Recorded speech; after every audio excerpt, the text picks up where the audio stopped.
उत्तानपाद राजा छोटी पत्नी के प्रति ज्यादा आकर्षित होने की वजह से बड़ी पत्नी का त्याग कर दिया। छोटी पत्नी के पुत्र हुए उत्तम, बड़ी पत्नी के पुत्र का नाम हुआ ध्रुव।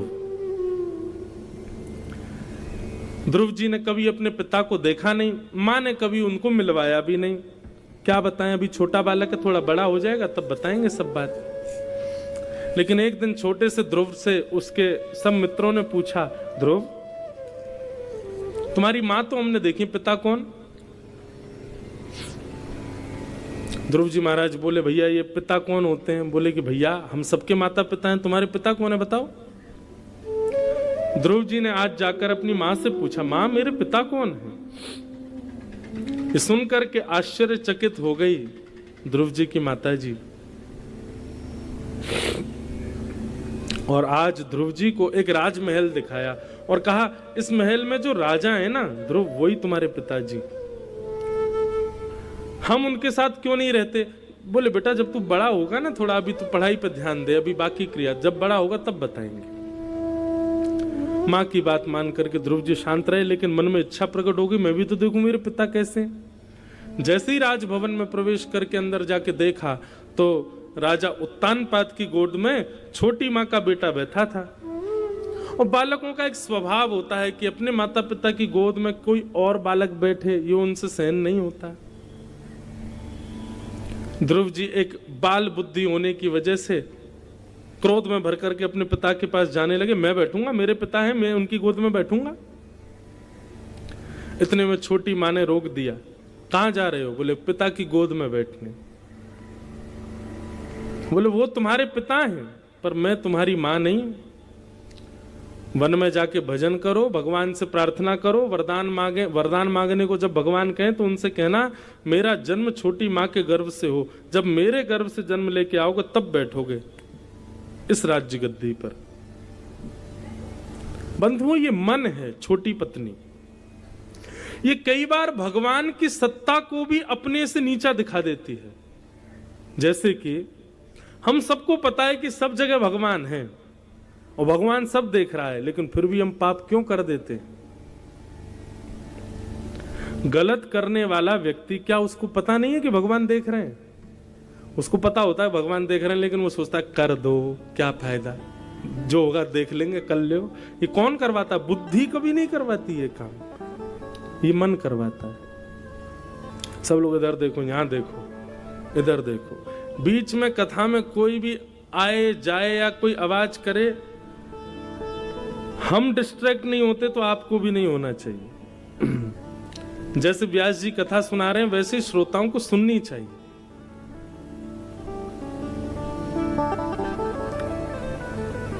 बोलो वृंदावन बिहारी लाल की जय। क्या बता रहा था मैं? कहां चल रही थी कथा? इतने लोग बैठे, कोई तो बताओ। हाँ,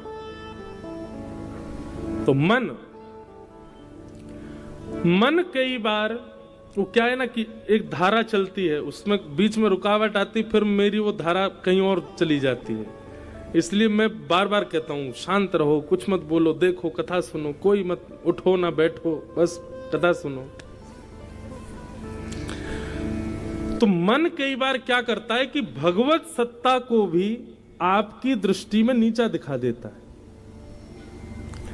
पाप जितने भी लोग करते हैं वो मन के आश्रय में आके ही करते हैं, बुद्धि से कभी नहीं करते। उनका मन ऐसी आज्ञा कर देता है, अरे जो होगा सो देख लेंगे, तो कर दे एक बार, और तभी वो भगवत सत्ता को भूल करके पाप कर देते हैं। ये मन का स्वभाव है। मन जब दूषित होता है तो ठाकुर जी की स्थिति को भी नीचा दिखा देता है, ठाकुर जी की स्थिति को भी धूमिल कर देता है।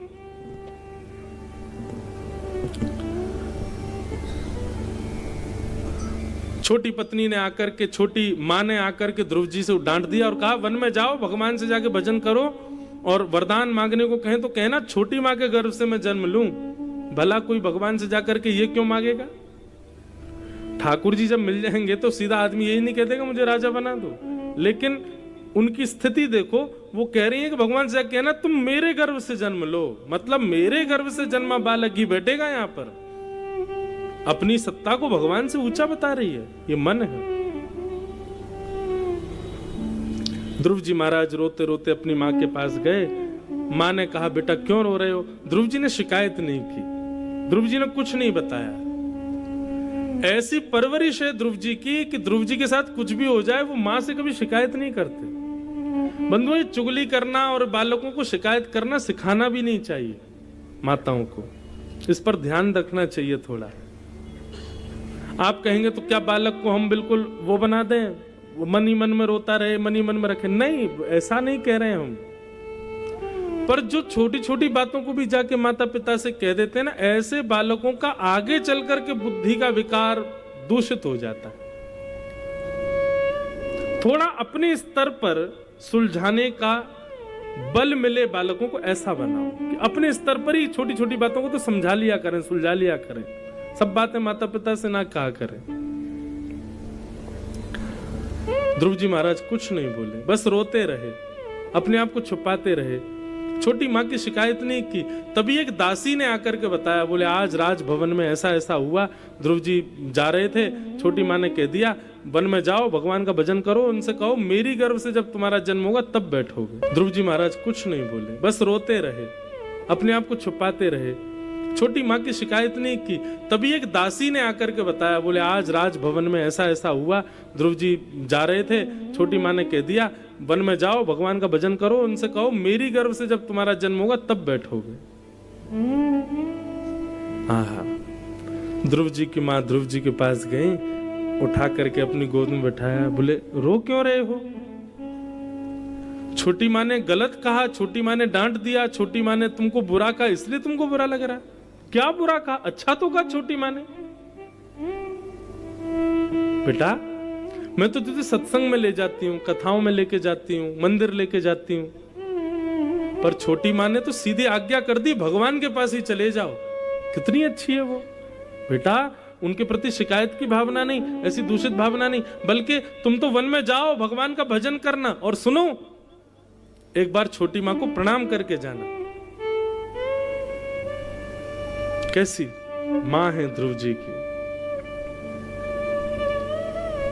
ध्रुव जी महाराज छोटी माँ के पास गए, जाकर के दंडवत साष्टांग प्रणाम किया और पूरे परिवार को प्रणाम करके निकल गए वन की ओर। 4.5-5 वर्ष के ध्रुव जी महाराज वन में जा रहे हैं। तभी नारद जी महाराज आ गए। बंधुओं, हमारे गुरुदेव कहते हैं और शास्त्र भी आज्ञा करते हैं कि नारदो देव दर्शन। ठाकुर जी का जब दर्शन आपको प्राप्त होने वाला होगा, उससे पहले आपको नारद जी जरूर मिलेंगे, सीधे ठाकुर जी नहीं मिलेंगे। राष्ट्रपति से पहले उनका पीए जरूर मिलेगा, ऐसे भगवान से पहले नारद जी मिलेंगे। हमने एक बार अपने गुरुदेव से पूछा, मैं तो नारद जी हमको कैसे पता चले ये नारद जी हैं? उन्होंने बहुत सुंदर उत्तर दिया, बोले कि नारद जी कोई रूप से नहीं पहचाने जा सकते। बोले नारद कौन? बोले जिनकी वाणी को देवता भी कभी रद्द नहीं कर सकते, वो है नारद। और जिनकी वाणी सुनकर के नेत्र बंद हो जाएं, हृदय में ठाकुर जी की छवि प्रकट होने लग जाए, समझ जाना वो वक्ता ही नारद है। मतलब हमारे गुरुदेव ने स्पष्ट किया कि जरूरी नहीं अब जैसे हम कथा कर रहे हैं तो आप सबके लिए हम नारद नहीं, यहां बैठे हजारों लोगों में 2-3 के लिए नारद हो सकते हैं। क्यों? क्योंकि वाणी का प्रभाव उनके जीवन पर पड़ रहा है और वो अपने जीवन में भक्ति को प्रकट कर रहे हैं, ठाकुर जी की सेवा को प्रकट कर रहे हैं, ठाकुर जी के प्रति और अग्रसित हो रहे हैं। उनके लिए हम नारद का काम कर देंगे।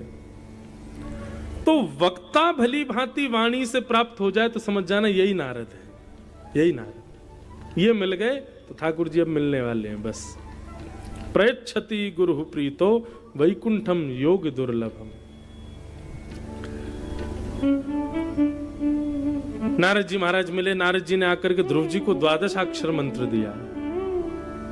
नमो भगवते तुभ्यं वासुदेवाय धीमहि प्रद्युम्नाय निरुद्धाय नमः संकर्षणाय च।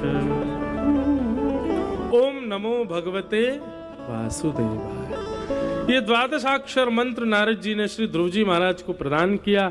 ध्रुव जी ने जाकर के इस द्वादशाक्षर मंत्र से खूब ठाकुर जी का यजन किया। 1 महीने तक ध्रुव जी महाराज 3 दिन कुछ नहीं खाते और चौथे दिन केवल कपित्त फल खा करके भजन करने लगे। 1 महीने तक ऐसा किया। दूसरा महीना प्रारंभ हुआ, ध्रुव जी अब 6 दिन तक कुछ नहीं खाते, 6 दिन बाद केवल पत्ते खा करके और जल पी करके भजन करते हैं। तीसरा महीना प्रारंभ हुआ, ध्रुव जी अब 9 दिन तक कुछ नहीं खाते, केवल जल पी के भजन करते हैं। चौथा महीना प्रारंभ हुआ, अब ध्रुव जी महाराज जल पीना भी बंद कर दिया, केवल 12 दिन में एक बार श्वास लेते हैं, हवा पी करके भजन कर रहे हैं। पहले महीने में 3 दिन का व्रत, दूसरे महीने में 6 दिन का व्रत, तीसरे महीने में 9 दिन का व्रत, चौथे महीने में 12 दिन का व्रत। और व्रत का भी नियम कैसा कि पहले तो फल खाना शुरू किया, पहले महीने में फिर फल छोड़ दिया, फिर पत्ते खाने शुरू, फिर तीसरे महीने में पत्ते भी छोड़, जल पी के रहने लगे। चौथे महीने में तो केवल वायु पर आ गए, वायु पी करके भगवान का भजन करने लगे। 5वां महीना प्रारंभ हुआ, ध्रुव जी महाराज बोले ठाकुर जी आ नहीं रहे मुझसे मिलने के लिए। तो 5वें महीने में ध्रुव जी महाराज अब कोई व्रत नहीं किया, सीधे अपनी श्वास कोई वशीकृत कर लिया। बोले अब मैं श्वास ही नहीं लूंगा तब तक जब तक ठाकुर जी नहीं आएंगे। भजन करने लगे। 4.5 पौने 5 वर्ष का बालक, देवताओं में हाहाकार मच गया, दौड़ करके भगवान के पास गए, बोले भगवान जल्दी चलो इसको दर्शन देने के लिए। कितनी सुंदर भक्ति कर रहे हैं, कितनी सुंदर भजन कर रहे हैं, भगवान श्वास रोक ली है, कहीं छोटा बालक है, दम ना घुट जाए, प्राण ना निकल जाए, आप जल्दी चल करके इस बालक को दर्शन दीजिए भगवान। भगवान ने गरुड़ जी को बुलाया, शंख चक्र गदा पद्म धारण किए, तुरंत चतुर्भुज नारायण विराजे। और ये नहीं कहा कि चलो लाल को दर्शन देने चलते हैं, बल्कि ऐसा कहा चलो गरुड़ जी, ऐसे ध्रुव जी का तो हम दर्शन करने जाएंगे, ऐसे भक्त के तो हम दर्शन करने जाएंगे। और गरुड़ पर विराजमान होकर के भगवान पधार गए। अब यहां प्रश्न आता है, भागवत जी के अनुसार ध्रुव जी को 4.5 वर्ष की आयु में 5 महीने की तपस्या से भगवान मिल गए। बोले महाराज जी पहले तो ये क्लियर करो, ठाकुर जी की तपस्या में अवधि कितनी होनी चाहिए? 1 महीना, 4 महीना, 1 साल, 2 साल? भगवान की प्राप्ति के लिए उम्र कितनी होनी चाहिए? 4.5 साल के ध्रुव जी को मिल गए भगवान। ये सब बातें क्लियर करिए। आयु कितनी होनी चाहिए ठाकुर जी को, अवधि कितनी लगती है, ठाकुर जी का भजन के लिए व्रत कितना जरूरी है, ये सब बातें बताइए। देखो बंधु, आयु कितनी है जरूरी नहीं, आपकी तपस्या कितने महीनों की है जरूरी नहीं, आप व्रत में कितनी वस्तुओं का त्याग करते हो जरूरी नहीं, आप नाम जप कौन सा करते हो जरूरी नहीं, आपके गुरु कौन है जरूरी नहीं, आप पवित्र कितने हो जरूरी नहीं। श्री प्रहलाद जी महाराज अपने प्रहलाद जी के प्रसंग में श्री प्रहलाद जी कहते हैं कि न दानम न तपो निज्य न शौचम न व्रतानि च प्रीयते मलया भक्त्या हरिरन्य विडम्बनम। प्रहलाद जी कहते हैं दान करने से भगवान नहीं मिलेंगे, न दानम, तपस्या करने से भगवान नहीं मिलेंगे, न तप, न एज्जय, एज्जय कहते हैं यज्ञ को, खूब यज्ञ करने से भगवान नहीं मिलेंगे, न दान से मिलेंगे, न तप से मिलेंगे, न यज्ञ से मिलेंगे। चौथा कहते हैं ना शौचम, शौचम कहते हैं पवित्रता, 3 बार दिन में नहाओ, पवित्र रहो, शुद्ध रहो, अपरस में रहो, गीले कपड़े पहन के रहो, ये मत छुओ वो मत छुओ, अरे मुझसे दूर रहो। भगवान मिलेंगे? नहीं मिलेंगे। न दानम न तपोनिज्य न शौचम न व्रतानि च, ना ही ठाकुर जी 30 दिन के महीने में 20 दिन व्रत करने से मिलेंगे। तो फिर ध्रुव जी को कैसे मिल गए भगवान? ध्रुव जी की भक्ति में ऐसा क्या है कि ठाकुर जी इतनी जल्दी प्रसन्न हो गए 5 महीने में? भगवत प्राप्ति की उत्कंठा। क्या है? भगवत प्राप्ति की उत्कंठा। उत्कंठा का मतलब पता है? उत्कंठा हिंदी शब्द है, पर हम लोग तो उर्दू के अधिकारी हैं ना। तड़फ, जितनी तड़फन होगी हृदय में उतनी जल्दी ठाकुर जी मिलेंगे। आप भजन क्या करते हो, आप नियम क्या करते हो, आप व्रत कितने करते हो, आप नाम जप कौन सा करते हो, आप पवित्र कितना रहते हो, आप व्रत कितने करते हो, आप यज्ञ हवन कितने करते हो, इससे कोई फर्क नहीं पड़ता। आपके हृदय में भगवत मिलन की तड़फन कितनी है, उत्कंठा कितनी है, उससे ठाकुर जी मिलते हैं। ललक कितनी है भगवत प्राप्ति की, लगन कितनी है भगवत प्राप्ति की, उससे ठाकुर जी मिलते हैं। नहीं तो पूरा जीवन निकाल दीजिए आप, करते करते सारे भजन साधन, नहीं मिलेंगे ठाकुर जी। इसलिए ध्रुव जी की स्तुति से हमने ये सीखा कि जब तक भगवत भजन में जिद नहीं आएगी तब तक ठाकुर जी नहीं मिलेंगे। जब तक आप जिद्दी नहीं बनोगे ठाकुर जी से, ठाकुर जी मिलना ही पड़ेगा आपको मुझसे, तब तक नहीं आने वाले ठाकुर जी। हम लोग जिद्दी होके कथा सुनते हैं ना, 5 बजते ही तो उठ जाते हैं, घर जाना है, रोटी बनानी, सब्जी, ये काय बात की जिद? ये कोई समय के बंधन में बंध के कथा थोड़ी सुननी है हमें।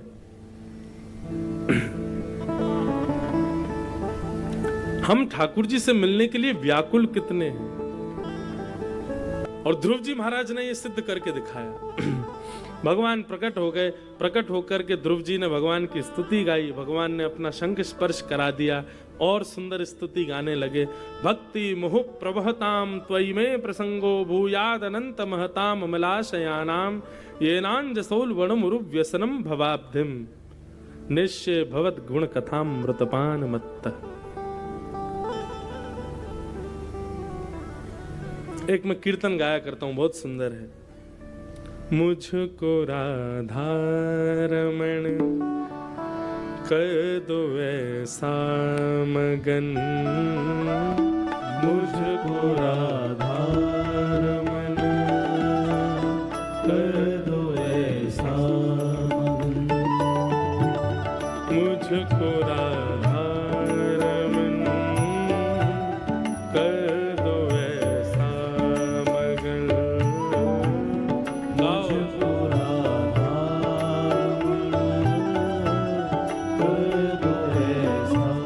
कैसा मगन? रटूं मैं तेरा नाम यूं आठों याम, रटूं मैं तेरा यूं आठों याम, रटूं मैं तेरा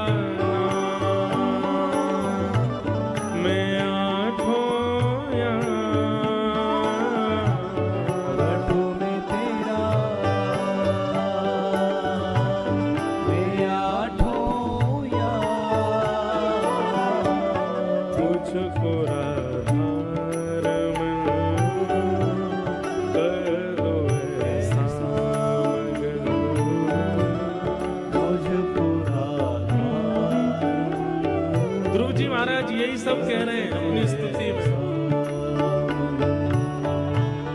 भाव भरे भूषणों से आपको सजाऊं मैं, भाव भरे भूषणों से आपको सजाऊं मैं, नित नव भोज निज हाथों से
प्रभु में तेरा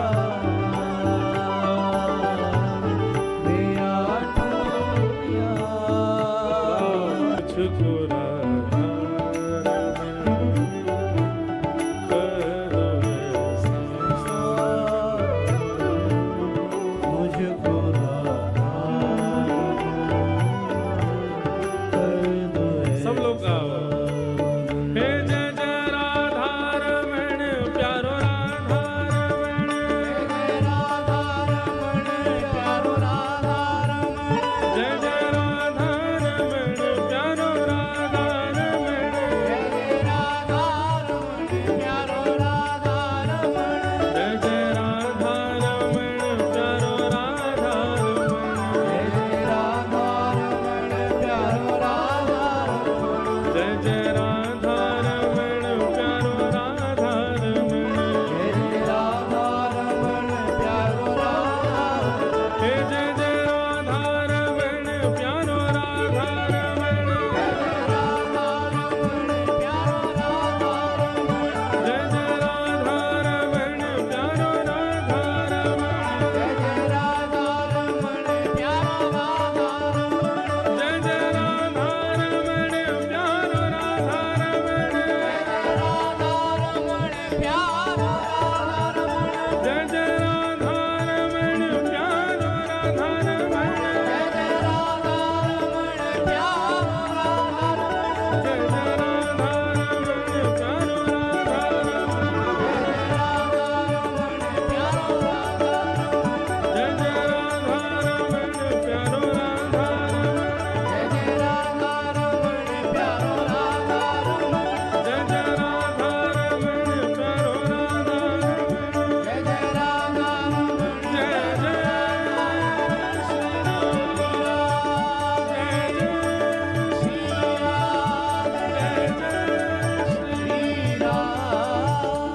श्री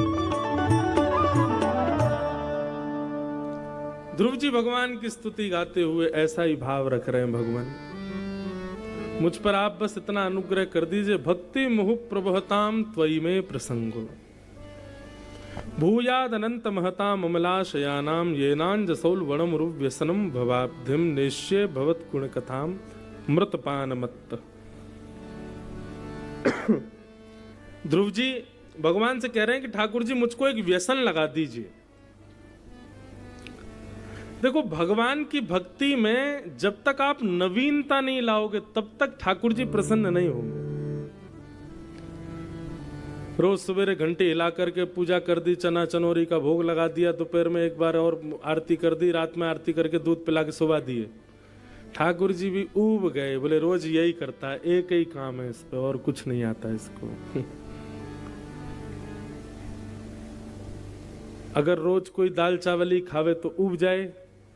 नया नया इसीलिए तो बनाते, कभी बैगन की सब्जी बनाई थी, कभी आलू की बनाई थी, कभी कुछ बनाए, कभी भाई मानवीय भी स्वभाव ऐसा ही है कि रोज नवीन चाहिए। और ठाकुर जी का तो नाम ही है नवनीत चोरम, नए नए के चोर हैं। और हमने वही दर्रे वाली पुरानी चीज ही दे रखी है ठाकुर जी को। भैया भक्ति से एक चीज सीखिए, आप सबके घर में ठाकुर जी विराज रहे हैं, अपनी भक्ति में नवीनता लाओ, हर दिन कुछ नया अर्पित करो ठाकुर जी को। ठाकुर जी भी आज मतलब सवेरे भोर होते ही यूं सोचें कि आज क्या करेगा पता नहीं है, पता आज कुछ नया करने वाला होगा जरूर। ऐसी स्थिति हो जाए, ठाकुर जी आनंदित हो जाए। हम अपने लाल जी के उत्सव करते हैं, हर साल कुछ ना कुछ नया करने का प्रयास करते हैं और सोचते कुछ हैं करते कुछ और हैं। क्रम बनता है 7 दिन ये उत्सव होगा, लेकिन जब उत्सव प्रारंभ होता है तो लिखा कुछ और होता है लेकिन कर कुछ और देते हैं। तो ठाकुर जी भी हमारे चौंक जाते हैं, बोले आज तो कुछ और करना था, ये कर कुछ और रहा है। तो कभी कभी ऐसा लगता है लाल जी प्रसन्न हो जाते होंगे, वाह नया नया अर्पित करते हैं ठाकुर जी को, नई नई वस्तु पधराते हैं। भक्ति में नवीनता लाओ, एक जैसी भक्ति करने से कुछ नहीं होगा। तो ध्रुव जी ने भगवान की स्तुति गाई और ठाकुर जी से कहा मुझे आपकी कथा सुनने का व्यसन हो जाए नाथ, ऐसी कृपा कर दो। भगवान ने अनुग्रह किया, 36,000 वर्ष तक राज्य करने के लिए ध्रुव जी को आज्ञा की। ध्रुव जी बोले भगवान अब मुझे 36,000 वर्ष के लिए क्यों भेज रहे हो, आपके दर्शन हो गए, अब तो संग ही ले चलो। भगवान बोले नहीं, हम बाद में थे तुम्हारे चित्त में, तुम्हारे चित्त में पहले राज्य गद्दी थी, तुमको उस पर बैठना था। ध्रुव जी बोले भगवान अब आपका दर्शन करके कोई राज्य गद्दी की इच्छा नहीं है, कृपा कर दीजिए, मुझे ऐसा वरदान मत दीजिए। नहीं, भगवान बोले अब तो ये मिलेगा। मेरे भक्त के हृदय में यदि विषय आ जाता है तो मैं उस विषय का इतना भोग करवाता हूं कि वो विषय से ऊब जाए। तुम राज्य गद्दी पर बैठने का मन बनाए थे तो अब चलो 36,000 वर्ष तक बैठे रहना। ध्रुव जी बोले आपने मुझे आशीर्वाद नहीं, ये तो श्राप दे दिया, 36,000 वर्ष का राजा बना दिया। और ध्रुव जी 36,000 वर्ष तक राजा बने। 36,000 वर्ष बाद ध्रुव जी महाराज भगवत धाम को प्रस्थान कर गए। आज भी ध्रुव जी नित्य सुबह प्रातः काल ब्रह्म मुहूर्त में सबको दर्शन देते हैं, ध्रुव लोक के रूप में, ध्रुव तारे के रूप में। वो ध्रुव तारा जो है वो ध्रुव लोक है, वो ध्रुव जी का स्थान है। लोग कहते हैं तो सुबह सुबह दर्शन क्यों होता है, उसका पूरी रात दर्शन क्यों नहीं होता? बोले पूरी रात तो वहां पे सब दिया बाती और जो भी बिजली होगी वहां पर जिस प्रकार की भी, वो सब बंद रहती है। सब जितने भी साधक हैं ध्रुवलोक में वो नेत्र बंद करके ध्यान करते हैं। और जब ब्रह्म मुहूर्त होता है तब स्वयं शंख चक्र गदा पद्मधारी नारायण का ध्रुवलोक में आगमन होता है। तो ठाकुर जी के आगमन में पूरे ध्रुवलोक को सजाया जाता है, इसलिए ध्रुवलोक का दर्शन ब्रह्म मुहूर्त में होता है। यदि आप ब्रह्म मुहूर्त में नित्य ध्रुवलोक का दर्शन करते हैं, हमारे पूज्य नाना जी कहते थे अगर कोई व्यक्ति नित्य ध्रुवलोक का दर्शन करे ब्रह्म मुहूर्त में, 12 वर्ष का ये नियम बना ले कि मैं रोज ध्रुव तारे को देखूंगा। और फिर यूं नहीं कि ध्रुव तारा देख के फिर सो जाए। लोग भी बड़े चतुर हैं, वो तारा ही तो देखना है, देख लिया, हाँ दिख गए, सो गए। नहीं, ध्रुव तारा देखने का मतलब स्नान ध्यान करके ध्रुव तारा का दर्शन करे। ध्रुव लोक का दर्शन करने के बाद फिर अपना नाम जप ध्यान आदि, फिर बिस्तर पे नहीं जाए, सोवे। 12 वर्ष तक यदि किसी व्यक्ति ने इस नियम का पालन कर लिया, नित्य ध्रुवलोक का दर्शन किया, तो ध्रुव जी स्वयं श्रीमन नारायण को लेकर के एक ना एक दिन उसके सामने प्रकट हो जाएंगे और उसको दर्शन कराएंगे। हमारे पूज्य नाना जी ऐसी आज्ञा करते थे।